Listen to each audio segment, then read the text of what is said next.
con nosotros el viceministro de Coordinación con los Movimientos Sociales, Alfredo Rada. Bienvenido, viceministro, un placer tenerlo. Muchas gracias por la invitación, Priscila, el gusto es mío. Bueno, las imágenes son claras, 1000 maestros rumbo a La Paz. Bueno, yo no creo que sean 1000, ¿no? Y además no creo Menos. que sean todos maestros. Hay bastantes universitarios ahí, pero bueno, no vamos a entrar a ese debate, ¿no? Porque creo que no es constructivo. Pero lo que sí le puedo decir es que esta movilización de Oruro es una movilización aislada en el contexto de la Central Obrera Boliviana, ¿no? Nosotros esta mañana hemos enviado la nota a la Central Obrera Boliviana invitándolos a la reunión que el presidente anunció en conferencia de prensa precisamente esta mañana. Una reunión a la que invita el presidente, otras autoridades también estaremos presentes, para recibir a 10 miembros de la Central Obrera Boliviana el día miércoles a las 3 de la tarde en Palacio.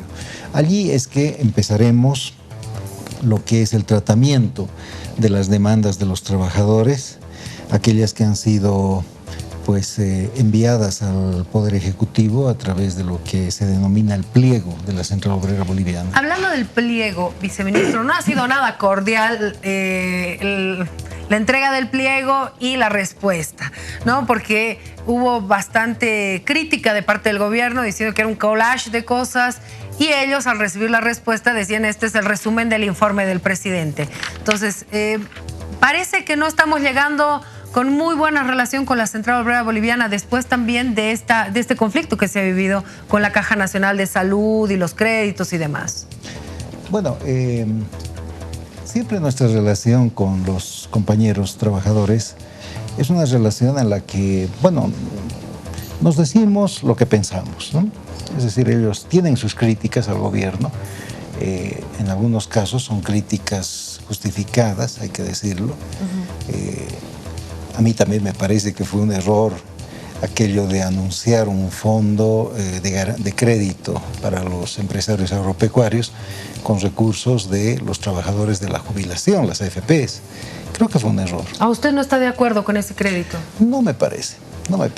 ¿Por qué? Porque el mensaje no es bueno, porque por mucho que luego haya muchos argumentos técnicos, financieros, el mensaje de fondo es que son recursos de los trabajadores, los aportes a las AFPs, aquellos que nos descuentan mensualmente, y que de esos recursos se va a prestar a los empresarios. Y ese es un mensaje que no va a ser aceptado por los trabajadores. Justamente yo creo que ese es un tema que se va a debatir, se va a debatir en las mesas de diálogo. Justamente la respuesta que nosotros hemos dado a la Central Obrera Boliviana, fíjese, este es el documento que nos remitió la COP. Es un documento extenso, es un documento bastante extenso, y esta es la respuesta que el gobierno a su vez entregó a los trabajadores, que es también un documento extenso, ¿no? Porque me llama la atención lo que me dice, viceministro, de que usted no estaba de acuerdo con el tema del crédito de al sector productivo con el dinero de la jubilación de los trabajadores. Usted dio a conocer esta suposición. ¿Había un grupo del gobierno que pensaba igual que usted o estaba solo? No, lo que pasa es que es una propuesta que tiene razones técnicas, tiene razones financieras,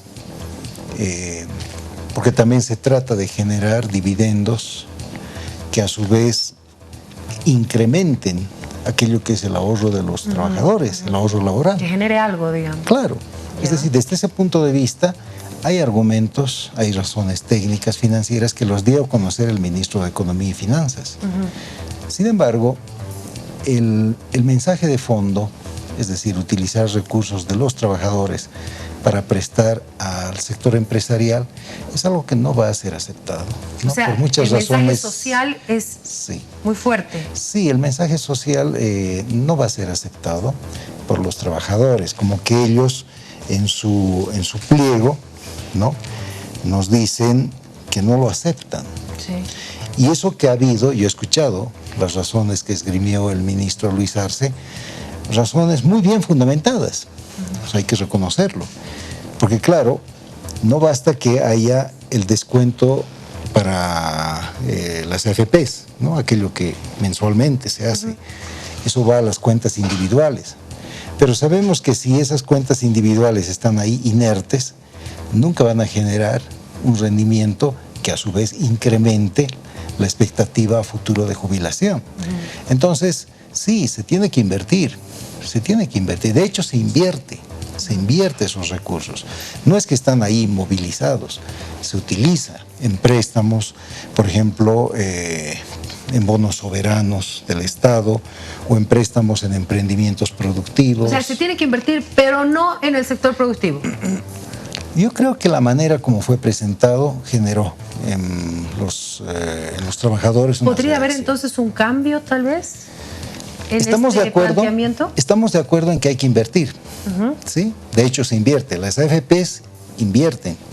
La gestora pública de pensiones, gestora estatal de pensiones, que va a empezar a funcionar desde octubre, tiene también que invertir, ¿no? Es decir, el modelo de pensiones que se ha definido en la ley de pensiones establece eso, que se debe invertir con la finalidad de generar rendimientos que a su vez incrementen las cuentas individuales, ¿verdad? Porque así también actúan los bancos. Claro. Cuando usted hace un depósito en un banco, no es que lo van a tener ese dinero durmiendo ahí, no. Mueven ese dinero en forma de créditos. Esos créditos generan interés. Ese interés genera un retorno, mismo que el banco reconoce en un porcentaje para su cuenta, entonces eso incrementa. Ahora, claro, el porcentaje suele ser bajo. Ahora, aquí el costo social para el gobierno se está sintiendo por la reacción. Sí, y justamente eso hace que nosotros, en la respuesta que se ha mandado a la Central Obrera Boliviana, les digamos, compañeros trabajadores, la propuesta que se ha hecho de creación de ese fondo de crédito es una propuesta para incrementar los recursos de las jubilaciones. Si los trabajadores tienen otras propuestas de inversión, estamos abiertos a dialogar. O sea, si ellos llevan una propuesta y dicen, bueno, vamos a ganar lo mismo, pero si invertimos por este lado, se desecha el tema de créditos. Y hay menos riesgo, en fin, bueno, estamos abiertos al diálogo. Para eso es el diálogo precisamente, ¿verdad? Entonces, por ejemplo, sobre ese tema. Sobre el tema de la Caja Nacional de Salud, que motivó un conflicto. Sí, eso es lo que me llama la atención. El presidente fue muy duro con la COP, ¿no? Sí. Les dijo que ellos han utilizado la COP para poner a sus esposas, familiares y demás. Y ahora les toca volverse a mirar después de todo lo que se han dicho, ¿no? Sí, y lo vamos a hacer, ¿no? Porque somos compañeros, somos compañeras. Hay también dirigentes dentro del movimiento. ¿Hablarán de esos temas también? Sí. Y, por ejemplo, en el caso de la Caja Nacional de Salud, hubo una salida que fue la designación de un gerente. Está el doctor Meneses ahora. Es decir, no está ya el anterior doctor que estaba, no recuerdo el apellido, Jordán. Sí. Y tampoco está su predecesor, el doctor Aramayo. Ahora hay un nuevo director de la Caja, que es un nuevo gerente, que es el doctor Meneses. El doctor Meneses tiene la tarea de llevar adelante el proceso de auditorías internas y externas, porque se han detectado irregularidades en la Caja. Bueno, pero eso no es de ahora, viceministro, ¿no? Y precisamente eso hace más importantes aún y más necesarias las auditorías. Y otro tema es el incremento salarial, el porcentaje. Sí. ¿No? De cómo se está manejando. Ya el vicepresidente había dado un adelanto de que va a ser en base a la inflación lo que se va a manejar para el incremento, ¿no? Mire, sobre el incremento es importante que establezcamos el criterio. Nosotros siempre hemos dicho, el incremento salarial no debe estar por debajo del índice de inflación. Y así ha sido en todos estos años. El incremento salarial, no solo al básico, sino también al salario mínimo nacional, siempre ha estado por encima de la tasa de inflación. Entonces, esto ha permitido que demos saltos importantes. Fíjese que el año 2005 el salario mínimo nacional era de 400 bolivianos. Hoy es de 1.800. Es un incremento sustancial que se ha dado en estos años, ¿no? Pero también subieron las cosas en el mercado, ¿no? Pero fíjese que nosotros, haciendo una comparación con países vecinos, donde el costo de vida es más alto, más elevado, ¿no?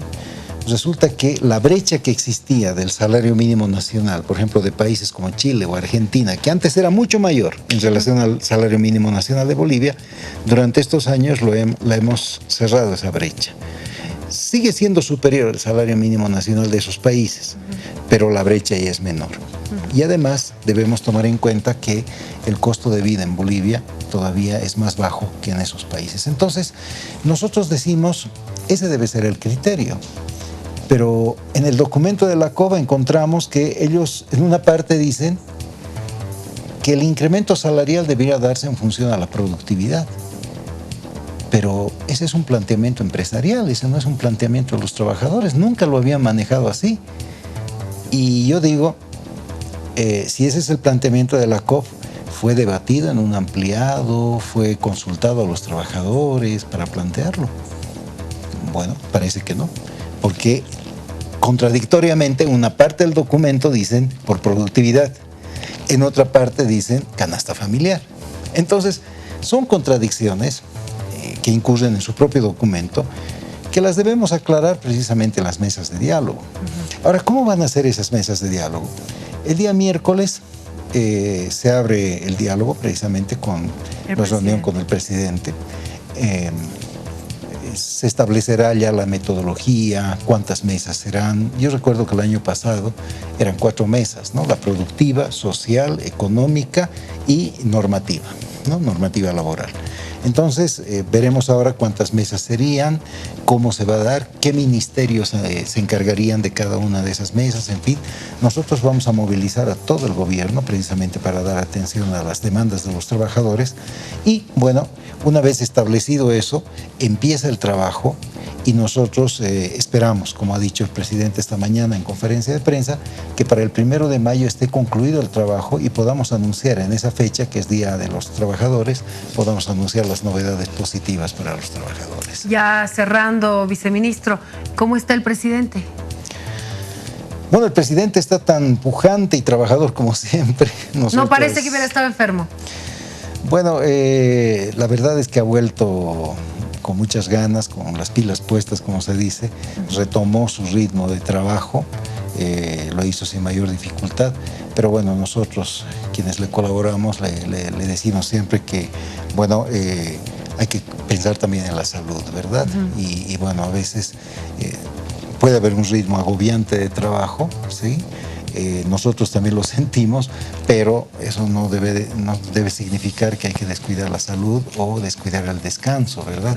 El descanso es tan necesario a veces como el mismo trabajo. Entonces, bueno, está muy bien, pero está muy bien con un muy buen ánimo, justamente llevando adelante las reuniones, haciendo las conferencias de prensa, entregando las obras, es decir, volvió a su ritmo habitual de trabajo. Viceministro, gracias por haber estado con nosotros y vamos a hacer el seguimiento, claro, a lo que pasará con el incremento salarial y esta reunión con el presidente. Yo espero, como le digo, que todos estos anuncios que hay o incluso este inicio de marcha que se ha dado, que no se justifica de ninguna manera. Si hay un diálogo en curso, ¿para qué lanzar ese tipo de medidas, ¿no? Que va a ser parte del diálogo con la COP, y todo lo que está diciendo el magisterio. Sí, aunque me llama la atención, Priscila, si me permite, en estos últimos minutos, fíjese que en la segunda parte del documento están los pliegos de cada una de las organizaciones, lo que demanda cada organización. Y no está el pliego del magisterio urbano. Ah, no está. No lo han enviado. Entonces, yo no sé a qué juega la Confederación del Magisterio Urbano, ¿no? Que no hace conocer sus demandas, en fin, pero es la primera en iniciar marchas. Creo que aquí hay una especie de vanguardismo, desde mi punto de vista, aventurerismo incluso, ¿no? Así como el llanero solitario, ¿no? Lanzarse solito, en fin, siendo que la Central Obrera Boliviana en su conjunto está más bien en un camino de diálogo. Gracias, viceministro. Gracias placer. a usted, un gusto. Nos separamos unos instantes, ya retornamos. Esto es Todo a Pulmón.